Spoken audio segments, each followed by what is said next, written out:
Hi everyone, welcome back to Casual Watch Review channel. Got another really fascinating interview for us here today. This is quite the cool watch that we've got in for review. I'd like to introduce Den from NIWA. Thank you for joining us. Good day. I have seen Nixie clocks before, but these watches are quite amazing. So how did you come up with the concept of putting the Nixie tubes in a watch? How did even the possibility of that come about? About 10 years ago, we started to make Nixie clocks, and we've been doing it like for 3, 4 years. But then I saw like a prototype of Nixie watch, and it was a guy from Cathode Corner, and he was the first one who invented this Nixie watch. His concept was really cool, and we decided to make our own Nixie watch, and it took us about 2 years to design it, to make it work properly.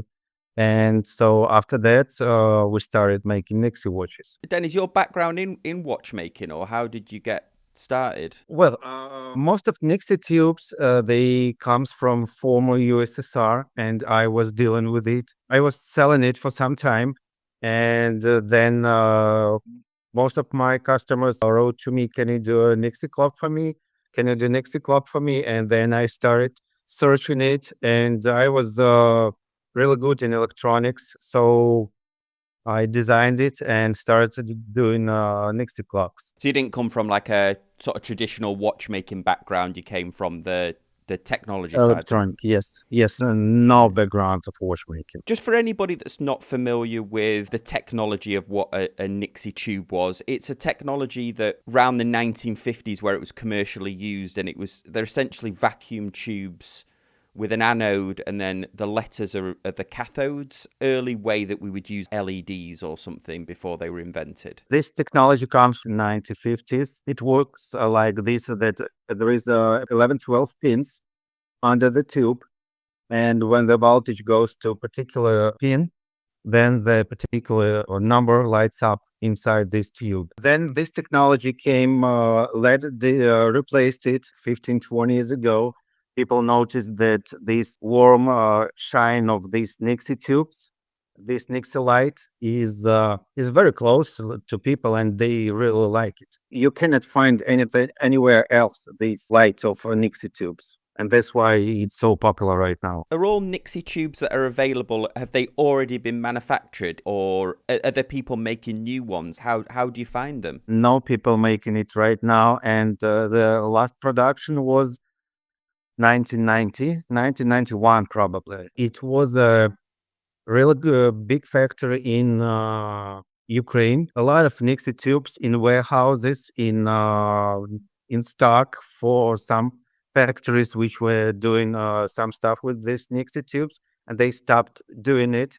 So these Nixie tubes, they were not in sale.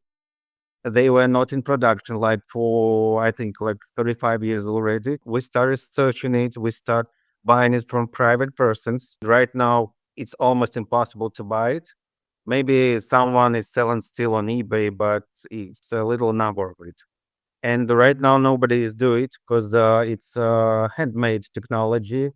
And if someone gonna start doing it, I know one guy in I think Slovakia is doing it, but he's doing a really big Nixie tube, and one Nixie tube cost about 220 dollars. So it's really expensive right now. So even though these watches are brand new, the tubes in them could be from the 80s and 90s. All of these tubes came from 1880s and 90s, but we call it NOS, new old stock. So they were not in use for 30, 35 years. Then when we were buying it, we tested it for a long time. And 99% of these tubes are in really great working condition. The lifetime of these tubes is about 10 years. And almost all of them work for this time 10, 15, 20 years sometimes. This watch, the tubes in it look brand new, which is amazing. It doesn't look like it's a vintage electronics in there. Because all other electronics is new. and that's why they look like new inside this watch. How did that come about, miniaturizing the technology and then being able to power the tubes properly? Do they consume a lot of electricity? Tubes we're using right now, they're the smallest Nixie tubes, and I think it's the smallest size of Nixie watch that can be. The round one. The square one can be a little bit smaller, but not a big deal. And we're using a battery which is used in some electronics, and it uses a really lot of power. That's why these tubes are not lights up all the time. So they only lights up when you see time, and this helps the battery to run for much longer time. But if these tubes are lights up all the time, lifetime of battery will be like 2-3 hours. So they consume a really lot of power, and that's why we invented this technology with accelerometer, that when you turn your wrist, the watch lights up. And when you don't turn it, when your hand is down, it doesn't light up and it doesn't show time. Yeah, I noticed that. So it flicks it and then it cycles through the time, doesn't it? So it has like the hours, minutes, and then the seconds show. And that's why it's two tubes, and we have to find out somehow how to show time with only two tubes. And this watch is quite clever because it wirelessly charges like a smartwatch would. But is there a reason? Is there a reason behind that? Does the watch with the tubes have to be sealed in the case, or was that just more of a practicality choice that you made? More practical, that way you can use a wireless charger from your iPhone. Also, this watch is completely sealed, so it's kind of waterproof, but we don't recommend to take a shower in it. So if somewhere gets on it, it's okay. It's not waterproof, but somewhere it can get on it, and that's why we used this wireless charger. So no buttons and no space where the water can get in. Playing around with it, I think the steepest learning curve is setting it with the little magnet. You have got a video on how to do it, but that's quite interesting. So I was going to ask you about why you went with because I can't. There's no other watch that I can think of that uses a magnet to set the Uh, watch. yeah, it's got to be a magnet because there is inside buttons which turns on when only when you use a magnet. So this why it's a minimalist design, no buttons, nothing on it. Just case and tubes inside. There's a couple of interesting things with it. So definitely the setting of the time. The other interesting thing that I wasn't expecting is it is a big watch. It's 57 across, but I was expecting it to be a lot thicker, but it's only, I mean, so I'm saying only it's 17 mil thick, but there's Omega chronographs that are that thickness. I was surprised at how thin it was and also how light it was. I was expecting it to be a lot heavier. We use the titanium case, and tubes itself, they are very light, and all the electronics is pretty light, and I think it's like 55, 60 grams, so it's much more lighter than regular watches with a steel case. And we were designing with different height, and if the height will be even less than 17 millimeters with this big diameter of 55 millimeters.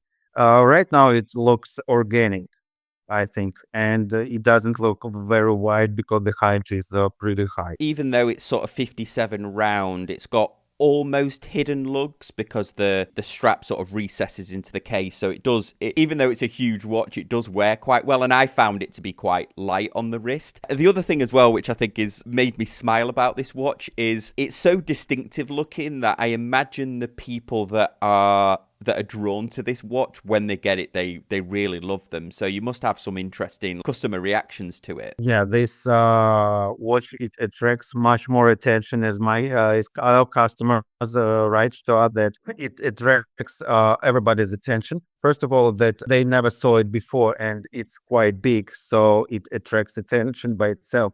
And then that it's like rarest watch, and it attracts attention real lot, and people want to see how to see time. They don't understand, and they're asking you, show me how to read time. I forgot to ask you about this at the start, but was this originally a Kickstarter, or did you sort of fund it through the clock business? In 2017, I think we ran a Kickstarter campaign. It gave us money to order cases, to order all the electronics. After that, we did for all our Kickstarters customers these watches. They really like it. And yeah, this gave us a great boost, and it was a good experience. The one you sent me over is the titanium moon grey, but it looks like you've been experimenting with like different types of cases as well. You've got like different finishes and materials that you've been using. Yeah, we use mostly titanium cases, but it's like classic colors. And right now we use the aluminum case, and it's a really good paint. And I've got one I'm wearing right now. It's like orange, gray, and black. So yeah, we're experimenting in new colors because it's unusual watch and it should have an unusual case colors. The watches aren't limited edition, but they are limited by just until you run out of the ability to get the tubes anymore, I'm guessing. Yeah, no chips, but first of all, that we have a limited quantity of tubes, and this is, I think, the most critical why this it's limited.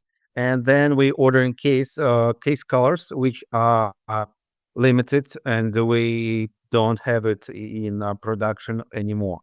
So they're limited first of all by tubes, but it's and we issue some limited case colors, which like it was like Fallout Blue, and we did only 10 pieces, and they're sold out, and that's it. You've got another watch as well, which is slightly different. So how does that one work? Yeah, well, we did a new watch. It's called NIWA Hot. To make it much smaller, we used another tubes, but with the same Nixie tube shine when it lights up. It's got two rows, like two tubes here.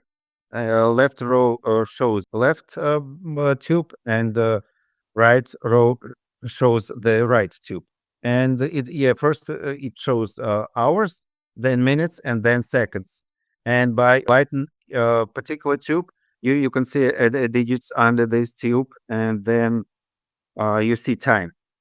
And it's more interesting model and more interesting way of showing time. How is that one doing? Do they sell about equally, or is it still like the Nixie Tube one that people kind of buy first? 60% of people they want Nixie tubes, but this small case, about 45 millimeters. But that's not possible, so they're choosing which one they want. If they want only Nixie tubes, they buy this watch, and if they wearing a smaller watches like 45, 46 millimeters, this one, so they buy now a Luna Hot.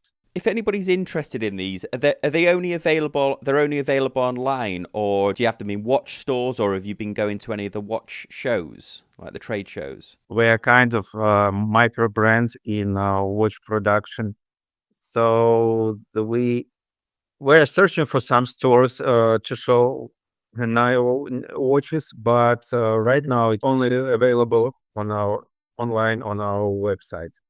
But we do the fast delivery worldwide, and shipping time takes like 2, 3, sometimes 5 days. So it's really fast. What's next for the company? What have you got any future plans? We made test watches. They called the NIWA Hot Max. So they're a little bigger than the original NIWA Hot.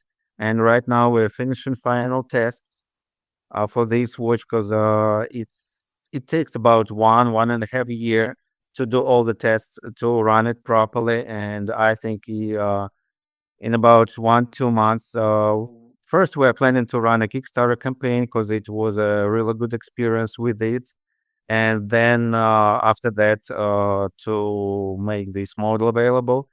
And we're thinking we're doing like new models, untypical models, and yeah, we'll be showing it in our Facebook, on our website, and yeah, we got to move forward all the time. I'll leave all the links in the description down below. Den, thank you. You actually sent me a watch in, so all of the images and the footage that I've been showing during this interview are of an actual watch that's here. So thank you for sending the watch in. I'll leave the links in the description down below. Den, thank you so much for joining us today. Thank you for interviewing me. Guys, thanks for watching, and we'll see you next time on Casual Watch Reviews.